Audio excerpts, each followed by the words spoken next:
Сәлем достар, сіздермен Асия Төрегелді. Бұл видеода 10-шы сыныптың номер 1-ші БЖВ тапсырмасы химиялық реакциялар заңдылығы бөлімі бойынша тапсырмалар орындайтын боламыз. Бұл қоғамдық гуманитарлық бағыт бойынша. Ендеше тапсырмаларды орындап бастайық. Бірінші тапсырманың А бөлімі реакция теңдеулерін сол жақ қатар сәйкес тотығу дәрежелерімен оң жақ қатар сәйкестендіріңіз дейді. Бізде осындай реакция теңдеулері берілген, және осылардың тотығу дәрежелерінің өзгеруіне байланысты сәйкестендіруіміз керек. Ол өте оңай. Мысалы бізде Аға 6 сәйкес келеді. Себебі мына жерде марганец плюс 4 болып тұр, ал мына жақта марганец плюс 2 болып тұр. Осылай сәйкестендіріп кетеміз. Ал Б-ға 2 сәйкес келеді, В-ға 5 сәйкес келеді, ал Г-ға 1 сәйкес келеді. Келесі, жоғарыдағы берілген реакция теңдеулерінің ішінен Г реакциясын электронды баланс әдісі арқылы теңестіріңіз депті. Бізде Г бөлімінде калий марганец O4 қосу H2O2 берілген. Теңдіктен кейін марганец O2 шығады, қосу O2 шығады. Қосу калий OH, қосу H2O шығады. Енді біз осыны электрондық баланс әдісі арқылы теңестіруіміз керек екен. Бұл кезде тотығу дәрежелері өзгеретін элементтерді аламыз біз. Марганец мына жерде плюс 7 болып тұр, ал мына жақта плюс 4 болып тұр. Ал оттегі мына жақта 1 болып тұр, минус 1, ал мына жақта 0 болып тұр. Осы екеуін алатын боламыз. Так. Марганец плюс 7 ден марганец плюс 4 болды. Ол өзінен 3 электронды қосып алады. Сөйтіп, марганец плюс 4 болды. Ал оттегі минус 1.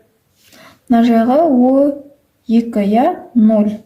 Астындағы индексті біз міндетті түрде жазуымыз керек. Бұл кезде оттектің алдына 2 қоямыз теңестіру үшін, сонда 2 электрон беріп жіберу арқылы ол оттек 0-ге айналады. Енді жазамыз шыққан электрондарды 3, марганецте оттегі де 2. Екеуі де ең кішкентай бөлінетін сан ол бізде 6. 6-ны 3-ге бөлетін болсақ 2, 6-ны 2-ге бөлетін болсақ 3. Марганецтің алдына 2 қоямыз. Міне 2 қойдық, 2 марганецтің алдына. Және біз 3-ті O2-ның алдына қою керек. Оттек бар жерге қоямыз 3-ті. H2O2-ның алдына 3 қоямыз. Және оттегінің алдына 3 қоямыз. Енді бізде қалғандары калийді теңестіруіміз керек. Калий теңдікке дейін 2, теңдіктен кейін 2 теңестірдік. Енді бізде сутегі қалды. H2O-ның алдына 2 коэффициентін қойсақ, реакция теңдеуі толығымен теңеседі. Екінші тапсырманың А бөлімі сулы ерітінділер электролизінде инертті электродтарды қолданған кезде анодта бөлінетін өнім мен электролизге ұшырайтын заттың арасындағы сәйкестікті көрсетіңіз дейді. А бөлімінде анодтағы өнім хлор болады, яғни Аға 1 сәйкес келеді. В бөлімінде хлор 2 және O2 газы бөлінеді, 2 сәйкес келеді. С-да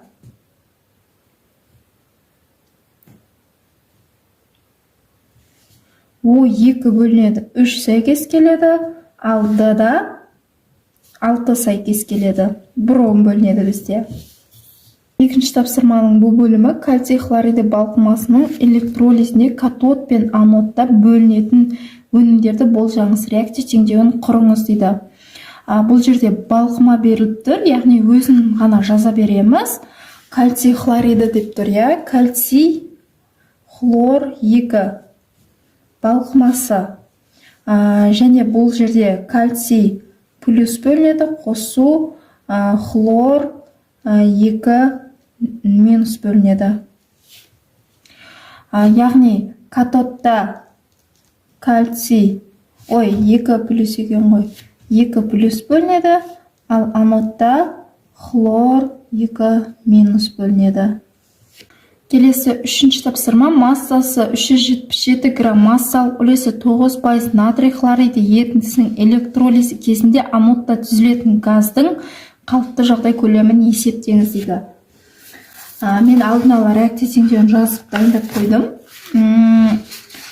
Бұл жерде балқымасы емес, ерітіндісі беріліп тұр, бізде. Мына натрий хлоридінің ерітіндісі ол катодта калий плюс хлор минус осылай тұрайды. Және біз ерітіндісі болғандықтан суды қосып жазамыз. H плюс және қосу H минус иондарға ыдырайды. Және бізде катодқа H келеді, және анодқа хлор келеді. Енді реакция теңдеуін жазып алуымыз керек. Біз алдымен натрий хлориді деп жазып, қосу суды жазамыз. Және катодта бөлінген H2, одан хлорда бөлінген, хлорда деп анодта бөлінген хлорды жазамыз.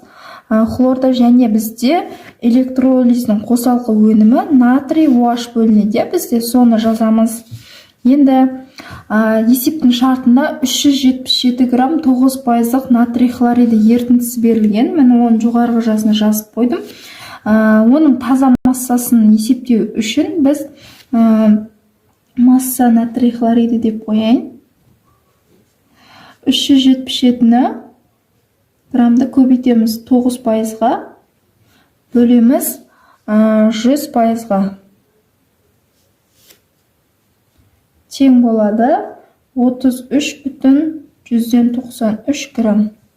Бұл біздің натрий хлоридінің ерітіндісінің массасы екен. Енді біз осы бойынша анодта түзілген газдың көлемін есептеңіз дейді. Бізде анодта хлор бөлінді. Енді X хлор деп хлордың төбесін, X литр деп хлордың төбесіне жазып, асты қалыпты жағдай 22,14 литр. Сонда бізде пропорция келіп шықты.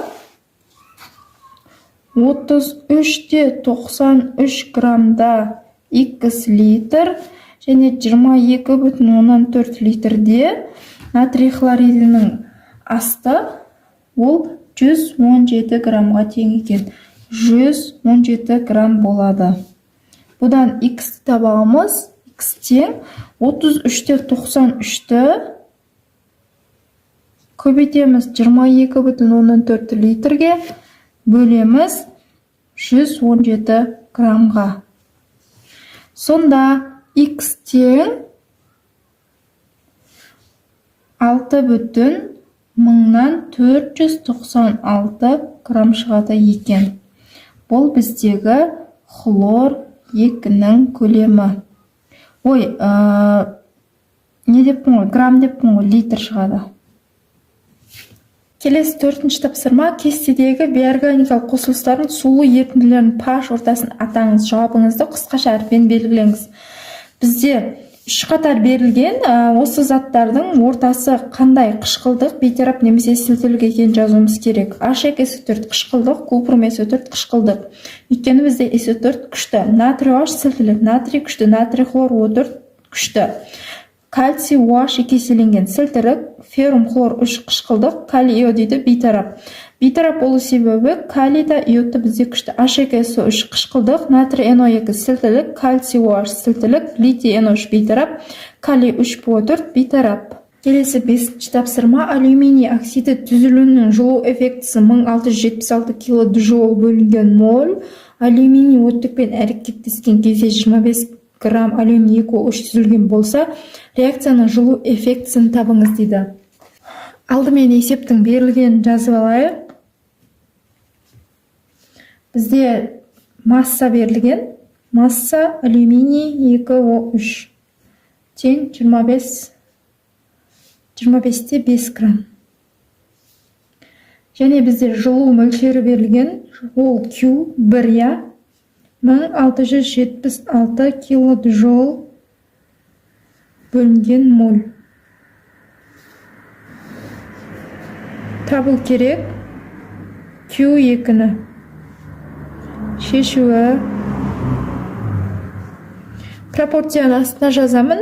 Алюминий қосу O2 тең алюминий 2O3 болады. Теңестіретін болсақ, алюминийдің алдына алюминийдің алдына 4 қоямыз.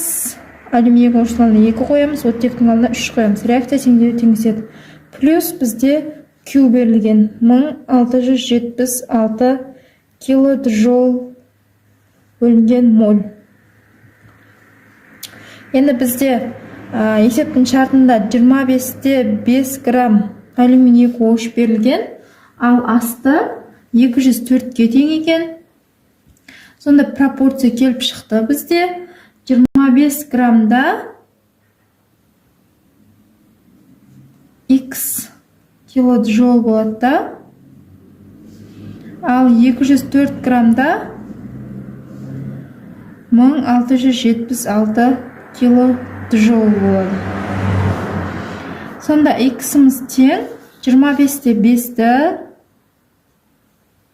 көбейтеміз 1676-ға бөлеміз 204-ге.